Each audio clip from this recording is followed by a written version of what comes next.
Annyeonghaseyo Robun, selamat datang kembali di kelas modernisasi Korea dan current issues. Hari ini kita akan belajar tentang isu-isu gender di Korea. Mungkin nggak semua ya, karena waktunya kan tidak banyak. Ini kan kelas hanya perkenalan karena lebih banyaknya di kelas nanti ya.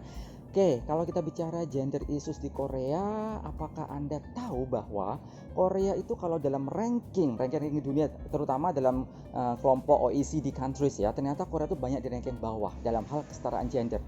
Mungkin banyak yang shock ya. Waktu saya belajar juga begitu. Wah, mengapa ya? Jadi ternyata mungkin mudahnya begini. Perkembangan ekonomi yang masif yang membalikkan dari negara miskin ke negara kaya dalam satu atau dua generasi ini, jadi ada korbannya, jadi eksesnya ada.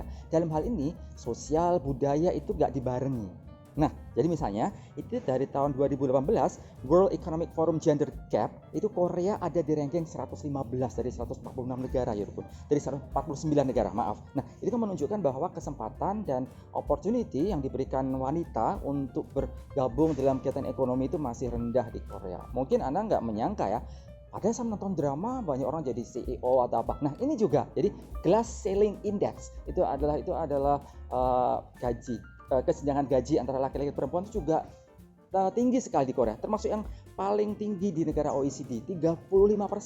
Padahal rata-rata hanya 12%. Berarti kan wow, ada gap seperti itu. Inilah Korea, ini hal menarik yang akan kita pelajari di kelas ini ya Robun. Oke, saya akan mengutip lagi ya. Terus yang menarik lagi, bahkan mungkin di Indonesia juga ada sebenarnya ya, bukan di Korea saja. Setiap ada wawancara kerja misalnya, itu kalau wanita ditanya, kalau nanti Anda nikah, kemudian punya anak, what will you do? Nah, pertanyaan seperti itu. Ini kan mungkin terlihat sepele, tapi itu ternyata itu sebenarnya itu ilegal sebenarnya. Nggak boleh pertanyaan seperti itu. Karena harusnya laki-laki atau perempuan itu dilihat yang sama.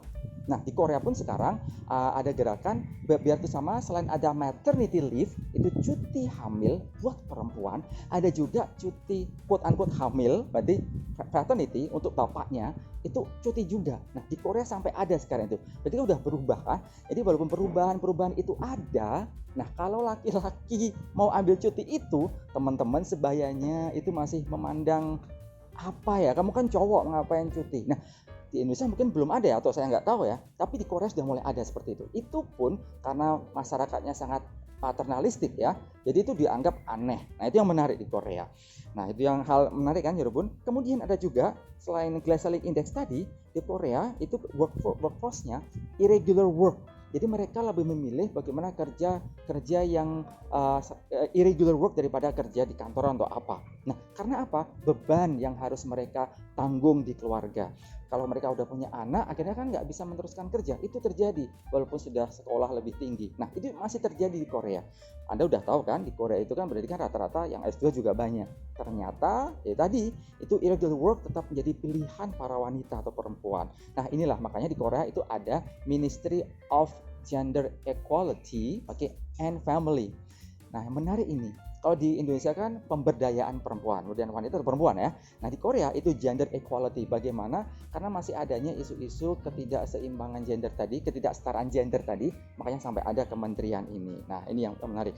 Dan satu lagi, itu para wanita yang bekerja di misalnya di MPR, DPR ya, misalnya di bagian politik itu juga sangat rendah dibanding negara-negara OECD countries. Nah, ini juga satu hal yang menjadi concern pemerintah Korea sebenarnya sampai abad 21 ini.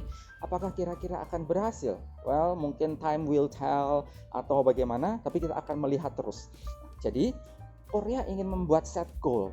At least 10% itu harus bekerja di pemerintahan, atau 20% itu harus bisa menjadi eksekutif perusahaan. Apakah itu berhasil? Padahal sampai tahun 2022. Sekarang 2021, itu goalnya. Apakah berhasil? Well, itulah PR pemerintah Korea atau semua lini di masyarakat Korea kalau kita bicara ketidaksetaraan gender. Nah, kalau Anda nonton drama seperti apa, silakan. Atau ada film untuk mengakhiri ini, ada film atau dari novel Kim Ju-young 1982, Kim Ju-young 1982. Ada novelnya, sudah diterjemahkan bahasa Indonesia. Anda akan melihat bagaimana wanita itu hidup dari lahir, kemudian sampai kuliah bekerja pun di bawah masyarakat paternalistik di Korea. Silakan. Itu mungkin Anda membaca novelnya dalam bahasa Indonesia atau nonton dramanya atau filmnya, Anda akan terbuka. Oh, this is Korea. Kemudian silakan Anda reflect. Negara saya, Indonesia, seperti apa ya? Lebih baik atau worse dari Korea? Oke, silakan. Ini adalah kelas yang kita pelajari di gender issues kali ini.